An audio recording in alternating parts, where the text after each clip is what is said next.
नमस्कार, महाराष्ट्र T24 च्या विशेष बातमीपत्रात मी मनीष टेमरे आपलं स्वागत करतोय। चला बघूया देश विदेशातील ठळक बातम्या। क्रिकेट विश्वात सचिन तेंडुलकर सोबत डेब्यू करणाऱ्या भारतीय क्रिकेट संघाचा माजी फलंदाज सलील अंकोलीच्या आईच्या संशयास्पद मृत्यू झाल्याची घटना उघडकीस आली आहे। पुण्यातील डेक्कन भागात गल्ली क्रमांक 14 मध्ये माजी क्रिकेटपटू सलील अंकोलीच्या आईचा मृतदेह आढळला आहे। कामवाली बाई आज घराकामासाठी त्यांच्या घरी गेली असता त्यांचा मृत्यू झाल्याचं समोर आलंय। विशेष म्हणजे त्या पुण्यात एकट्या राहत होत्या अशी माहिती आहे। माला अशोक अंकोली असं त्यांचं नाव असून त्या 77 वर्षाच्या होत्या। या घटनेनंतर स्वतः सलील अंकोली याने इंस्टाग्रामवरून पोस्ट करून गुड बॉय मॉम असं म्हटलं आहे। त्यामुळे क्रिकेट विश्वाला हादरून टाकणारी ही घटना आहे। भाजपमधील नेते आणि माजी मंत्री हर्षवर्धन पाटील यांनी भाजपला रामराम करत राष्ट्रवादी शरदचंद्र पवार पक्षात प्रवेश करण्याची घोषणा केली। इंदापूरमध्ये आपल्या कार्यकर्त्यांसमवेत बैठक घेऊन त्यांनी आपली भूमिका स्पष्ट केली। या मेळाव्यापूर्वीच त्यांचा मुलगा आणि कन्या या दोघांनीही तुतारीचं स्टेटस ठेवून राष्ट्रवादी काँग्रेस पक्षातील प्रवेशाचे संकेत दिले होते। त्यानंतर आजच्या मेळाव्यात त्यांनी कार्यकर्त्यांची भूमिका जाणून घेत आपली भूमिकाही स्पष्ट केली। मात्र त्यांच्या राष्ट्रवादी काँग्रेसमध्ये प्रवेशाची तारीख ठरली नव्हती। आता राष्ट्रवादी काँग्रेसचे प्रदेशाध्यक्ष जयंत पाटील यांनी हर्षवर्धन पाटील यांचे पक्षात स्वागत केले आहे। तसेच त्यांच्या पक्ष प्रवेशाची तारीखही जाहीर केली। त्यामुळे हर्षवर्धन पाटील त्यांच्या तुतारी हाती घेण्याच्या तारखेवरही आता शिक्कामोर्तब झाला आहे। मात्र या निर्णयानंतर इंदापुरात पुन्हा बॅनर झळकू लागले आहेत। शरद पवार यांच्या भूमिकेवरच आता काहींनी प्रश्न उपस्थित केल्याचंही पाहायला मिळत आहे। मराठा आरक्षणासाठी लढा देणारे उपोषणकर्ते मनोज जरांगे पाटील यांची भेट घेण्यासाठी आमदार खासदारांच्या रांगा लागत आहेत। त्यातच विधानसभा निवडणुकीच्या पार्श्वभूमीवर त्यांची भेट घेऊन मराठा आरक्षणाच्या मागणीला आपला पाठिंबा असल्याचेही राजकीय नेत्याकडून दाखवले जात आहे।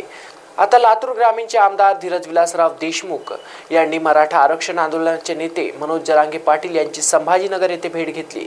काही दिवसांपूर्वीच मनोज जरांगे पाटील यांनी आपले बेमुदत उपोषण स्थगित केले होते। तेव्हापासून त्यांच्यावर संभाजीनगर येथील गॅलेक्सी हॉस्पिटलमध्ये उपचार सुरू आहेत। आमदार धीरज विलासराव पाटील यांनी बुधवारी त्यांची भेट घेऊन तब्येतीची विचारपूस केली। यावेळी आमदार धीरज देशमुख यांनी गॅलेक्सी हॉस्पिटलचे डॉक्टर विनोद चावरे आणि त्यांच्या टीम सोबत मनोज जरांगे पाटील यांच्यावरील उपचाराविषयी जाणून घेतले। मनोज जरांगे पाटील यांच्याबरोबर आरक्षण प्रश्नाविषयी चर्चाही केली। तरुणांना रोजगारक्षम बनवण्याच्या उद्देशाने केंद्र सरकारने पायलट प्रोजेक्ट PM इंटर्नशिप योजना सुरू केली आहे। यासाठी 12 ऑक्टोबर पासून ऑनलाईन अर्ज करता येणार आहे। इंटर्नशिप एका वर्षासाठी असेल आणि निवडलेल्या तरुणांना दरमहा 5,000 रुपयांची आर्थिक मदत दिली जाईल। याशिवाय इंटर्नशिपच्या सुरुवातीलाच एक रकमी 6,000 रुपये दिले जातील। अर्थमंत्री निर्मला सीतारामन यांनी त्यांच्या अर्थसंकल्पीय भाषणात या योजनेची माहिती दिली होती। PM इंटर्नशिप योजनेअंतर्गत तरुणांना भारतातील टॉप 500 कंपन्यांमध्ये इंटर्नशिप करण्याची संधी मिळेल। येत्या 5 वर्षात देशातील 1 कोटी युवकांचे कौशल्य विकसित करणे हे या योजनेचे उद्दिष्ट आहे।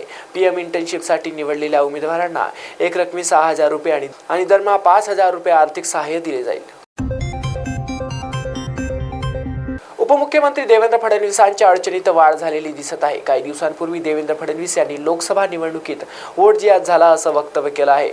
याच वक्तव्यावरून निवडणूक आयोगात तक्रार करण्यात आली आहे। त्यामुळे निवडणूक आयोग देवेंद्र फडणवीस यांच्या विरोधात कोणती कारवाई करणार याकडे सर्वांचं लक्ष लागलं आहे। काँग्रेस कमिटीच्या सचिवांकडून निवडणूक आयोगात तक्रार दाखल। महाराष्ट्र प्रदेश काँग्रेस कमिटीचे सचिव संदेश सिंगलकर यांनी ॲडव्होकेट आसिम सरोदे यांच्या माध्यमातून राज्य निवडणूक आयोगाला तक्रार आणि कायदेशीर नोटीस पाठवली आहे।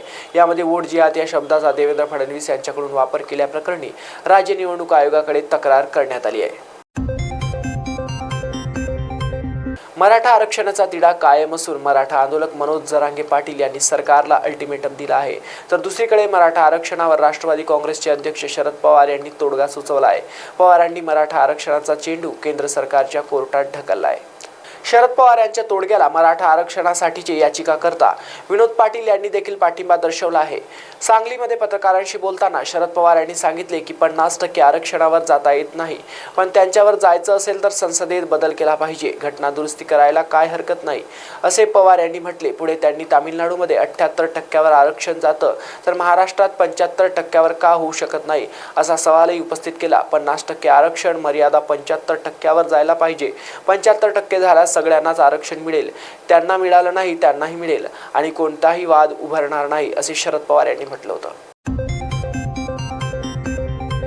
प्रशासकीय सेवेमध्ये अत्यंत बोगसपणा करून IAS अधिकाऱ्यापर्यंत पोहोचून बडतर्फ झालेली पूजा खेडकरच्या वडिलांनी अत्यंत गंभीर आरोप केले आहेत। पूजा खेडकरचे वडील दिलीप खेडेकर यांनी मंत्री राधाकृष्ण विखे पाटील यांच्यावर गंभीर आरोप करत त्यांनी जाणून बुजून त्रास दिल्याचं म्हटलं आहे। दरम्यान मुलगी पूजावर झालेली कारवाई सुद्धा चुकीची असल्याची दिलीप खेडकर यांचं म्हणणं आहे। पूजा खेडकर यांच्या विरोधात जी माहिती दिली गेली ती वस्तुस्थितीला धरून नाही, एक फ्रॉड मुलगी म्हणून सिलेक्शन झाल्याची माहिती दिली गेली ती चुकीचं असल्याचंही ते म्हणाले। तिचं आयुष्य उद्ध्वस्त झाल्याचं दिलीप खेडकर म्हणाले। अनेक जण सध्या चांगल्या नोकरीच्या शोधात आहे, मात्र कधी कधी पात्रता असून देखील माहितीच्या अभावी ही संधी हुकते। आता नोकरीची वाट बघणाऱ्या युवकांसाठी खुशखबर, गरज असलेले तरुण नोकरीसाठी या ठिकाणी अर्ज करू शकतील। सध्या महाराष्ट्र अन्न व औषध प्रशासन विभागामध्ये विविध पदांसाठी भरती प्रक्रिया सुरू करण्यात आली आहे। अनेक वर्षाच्या प्रयत्नाने अखेर मराठी भाषेला अभिजात भाषेचा दर्जा केंद्र सरकारकडून देण्यात आला आहे। त्यामुळे महाराष्ट्राची अनेक वर्षाची इच्छा पूर्ण झाली आहे। अनेक ग्रंथांचा आधार घेत मराठी भाषा ही अभिजात भाषा आहे हे सिद्ध करण्याचा प्रयत्न आजवर अनेकांनी केला। याच प्रयत्नाला यश मिळत केंद्र सरकारचा हा निर्णय महाराष्ट्र विधानसभा निवडणुकीच्या पार्श्वभूमीवर महत्त्वाचा ठरला आहे। या निर्णयावर महाराष्ट्रातील सामान्य जनतेपासून ते अगदी कला, क्रीडा, राजकीय, सामाजिक सर्व स्तरातूनच प्रतिक्रिया समोर येत असल्याचं पाहायला मिळत आहे। दरम्यान या सगळ्यांमध्ये एक व्हिडिओ सोशल मीडियावर व्हायरल होत आहे। लोकसभेच्या निवडणुकीदरम्यान मुंबईतील शिवाजी पार्क मैदानावर पार पडलेल्या सभेमध्ये मनसे अध्यक्ष राज ठाकरे यांनी पंतप्रधान नरेंद्र मोदी यांच्याकडे काही मागण्या केल्या। त्यामध्ये मराठी भाषेला अभिजात भाषेचा दर्जा देण्यात यावा ही मागणी अग्रस्थानी होती। याचाच आधार घेत अभिनेत्री तेजस्विनी पंडित हिने राज ठाकरेंचे आभार मानले। राज्यातील आरक्षणाचा मुद्दा निवडणुका जवळ येताच अधिक गंभीर होताना पाहायला मिळत आहे। धनगर समाजाला एसटी प्रवर्गात समाविष्ट न करण्याबाबत आज चक्क विधानसभेचे उपाध्यक्ष नरहरी झिरवाळ यांच्यासह 2 आदिवासी आमदारांनी मंत्रालयात लावण्यात आलेल्या जाळीवर उड्या घेतल्याने राज्यातील राजकीय वर्तुळात खळबळ उडाली आहे। आमदार नरहरी झिरवाळ यांच्या या निषेध आंदोलनावर आता सत्ताधारी आणि विरोधकांकडून टीका होत आहे। सत्ताधारी पक्षातील नेत्यांनाच आमदारांना, विशेष म्हणजे विधानसभा उपाध्यक्षांना अशा प्रकारे जाळीवर उड्या माराव्या लागत असतील तर सर्वसामान्यांचं काय, असा सवाल उपस्थित केला जात आहे। आता मनसे अध्यक्ष राज ठाकरे यांनी कठोर शब्दात या नरहरी झिरवाळ यांच्या निषेध आंदोलनावर भाष्य केलं आहे। सत्ताधारी पक्षाचे आमदार आणि विधानसभेचे उपाध्यक्ष नरहरी झिरवाळ यांनी आणि इतर 2 आमदारांनी आदिवासी समाजावर होणाऱ्या अन्यायाकडे लक्ष वेधून घेण्यासाठी मंत्रालयात संरक्षण जाळीवर उड्या मारून निषेध नोंदवला। हा कुठला निषेध, असा सवाल मनसे अध्यक्ष राज ठाकरे यांनी उपस्थित केलाय। आजसाठी एवढंच। ताज्या बातम्या जाणून घेण्यासाठी बघत रहा महाराष्ट्र टीव्ही 24।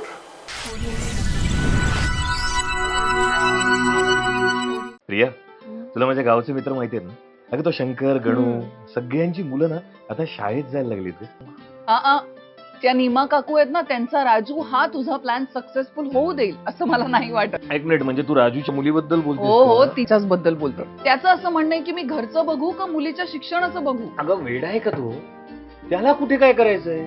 मुलीच्या शिक्षणासाठी मुलगी अगदी 18 वर्षांची होईपर्यंत महाराष्ट्र शासनाच्या लेक लाडकी योजनेमार्फत टप्प्याटप्प्याने शिक्षणासाठी पैसे दिले जाणार आहेत। अरे वा. आता हे ऐकल्यानंतर ना तो राजूच काय, नीमा काकू पण नाव घालते की नाही बघ शाळेत। चला, म्हणजे एकही मुलगी शिक्षणापासून वंचित राहता कामा नये हा तुझा संकल्प तू पूर्ण करणारच। राज्यातील प्रत्येक सुज्ञ नागरिकांनी असा संकल्प केला तर शाळाबाह्य मुलींची संख्या 0वर आणता येईल। लाडक्या लेकीच्या पंखांना बळ हीच आहे महाराष्ट्र सरकारची तळमळ। राजू दादाला मुलगी झाली, राजू दादाला। हो मी तुला बोलले होते ना मुलगी होणार म्हणून। हा, तू बोलली होती बर का? आता मी तुला 5000 रुपये देणार आहे। हो, मी पहिली शाळेत घातलं की 6000 रुपये, आणि हो जेव्हा ती 6वीत जाईल ना तेव्हा 7000 रुपये, आणि 11वीत जाईल तेव्हा 8000 रुपये मी तिला देणार आहे। एवढंच नाही, ती 18 वर्षाची झाली की 75000 रुपये द्यायला मी तयार आहे। एवढे पैसे? आता तुम्ही सगळे मिळून माझी चेष्टा करताय ना? काय? नाही रे दादा, तुला फक्त जवळपासच्या अंगणवाडीमध्ये जाऊन लेक लाडकी योजनेमध्ये तुझ्या मुलीच्या नावाची नोंदणी करायची। एवढंच करायचं होय? धन्यवाद बर का माझ्या लेकींना। या लहान मुलींप्रमाणेच आपल्या जवळच्या गरजू लोकांना लेक लाडकी योजनेची माहिती देऊयात आणि आपल्या लेकींचे उज्ज्वल भवितव्य घडवण्यासाठी हातभार लावूया। लाडक्या लेकीच्या पंखांना बळ हीच आहे